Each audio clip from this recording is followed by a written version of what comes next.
les choses s'accélèrent d'un coup le 3 août en fin de journée, lorsque le président Jean-Baptiste Ouédraogo convoque Thomas Sankara. Sankara avait été appelé par le président de l'époque, Jean-Baptiste Ouédraogo, qui lui demandait, qui disait que maintenant il sait que Sankara a un groupe et qu'il demande à ce groupe de faire des propositions. Donc Sankara est revenu vers nous avec le message, donc chez lui, avec le message du président Jean-Baptiste Ouédraogo. Et pendant qu'on en parlait, on a entendu pam pam. Ah, on s'est dit, ah, le type il est là. Donc c'est Blaise qui arrivait sur Ouagadougou comme prévu. Thomas Sankara va alors dépêcher un messager pour demander à Blaise de surseoir, d'arrêter l'opération, parce qu'un dialogue est ouvert avec Jean-Baptiste Ouédraogo. Et nous avons rejoint Blaise en rase campagne, nous sommes arrivés ensemble. Nous avons pris la radio ensemble. Nous avons laissé Blaise Compaoré à la radio. Nous avons continué au domicile du président Ouédraogo Jean-Baptiste qui a eu la vie sauve. Parce que Thomas et moi, avec les soldats, nous sommes arrivés. On était en train de canarder sérieusement son domicile. C'est nous qui avons dit halte au feu. Nous avons dit au président, n'écrivez rien, vous êtes libre. Tard cette nuit, alors que règne encore une certaine confusion et que la population devant le bruit des armes est malgré tout descendue en masse dans la rue, on ne sait pas encore qui sera le nouvel homme fort du pays. Ouagadougou est à nouveau muette et aveugle, puisqu'encore une fois, les communications et l'électricité ont été coupées. C'est donc dans une grande confusion que les Ouagalais vont se coucher en cette veille de la fête d'indépendance. Ils savent qu'ils vivent là un autre putsch. Peuple de Haute-Volta, aujourd'hui encore, les soldats, sous-officiers et officiers de l'armée nationale et des forces paramilitaires se sont vus obligés d'intervenir dans la conduite des affaires de l'État pour rendre à notre pays son indépendance et sa liberté et à notre peuple sa dignité.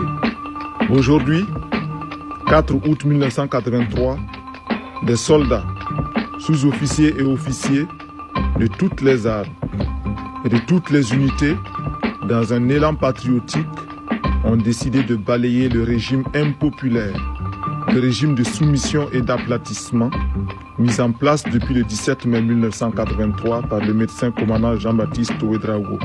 Ce 4 août 1983, après une soirée très agitée dans la capitale de la Haute-Volta, rythmée par des tirs nourris de fusils mitrailleurs, des kalachnikovs et autres armes automatiques, où régnait une grande confusion, celui qui délivre ce message, qui officialise ce troisième putsch militaire en 3 ans, le capitaine Thomas Sankara, ex-premier ministre, n'est pas un inconnu.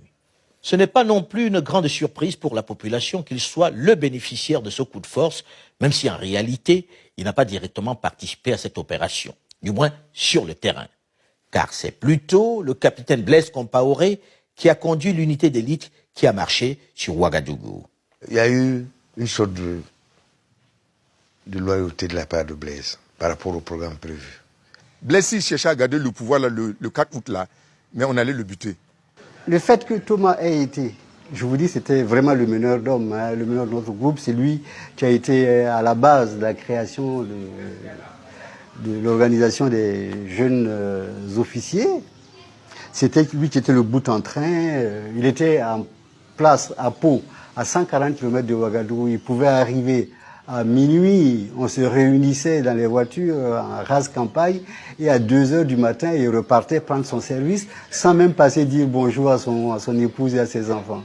Vraiment, c'était le bout en train. Et le fait qu'il ait passé quelques mois à l'extérieur pour sa formation militaire, c'est vrai que ça a joué un peu sur la vitalité du groupe qu'on était. À l'étranger, c'est maintenant la Haute-Volta qui retient l'attention des observateurs avec le nouveau coup d'État mené par le capitaine Sankara, c'est l'ancien Premier ministre. Il a renversé le régime du président Ouédraogo.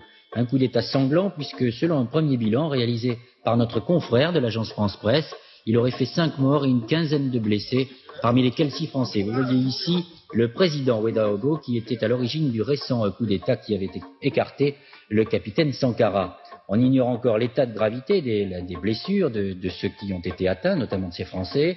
Le nouveau président du Conseil national de la Révolution a appelé la population à descendre dans la rue pour le soutenir. Je vous rappelle que le capitaine Sankara est un pro-libyen. En réalité, comme le confirmeront Blaise Compaoré et ses autres compagnons, les autres leaders historiques de cette révolution, tous savaient depuis le début quelle serait la place et le rôle de chacun des officiers participant à cette opération. Les choses étaient assez claires pour eux. À l'étranger, un coup d'État la nuit dernière en Afrique, dans l'un des pays les plus pauvres du monde, la Haute-Volta. Un coup d'État ébranle la stabilité de la région et inquiète ses voisins modérés. Un capitaine de 34 ans, grand admirateur du colonel Kadhafi, a pris le pouvoir dans un coup de force qui a fait 5 morts et une quinzaine de blessés, dont 6 Français. Ce 4 août 1984, donc, la Haute-Volta se réveille dans une nouvelle ère, celle de la Révolution. C'est l'ère des capitaines qui commence. Un carteron d'officiers, Blaise Compaoré, Henri Zongo, Jean-Baptiste Lengani et Thomas Sankara, qui ont décidé de redonner de la dignité à leur pays. Thomas Sankara préside le Conseil national de la Révolution. Le jeune homme de 34 ans plante tout de suite le décor.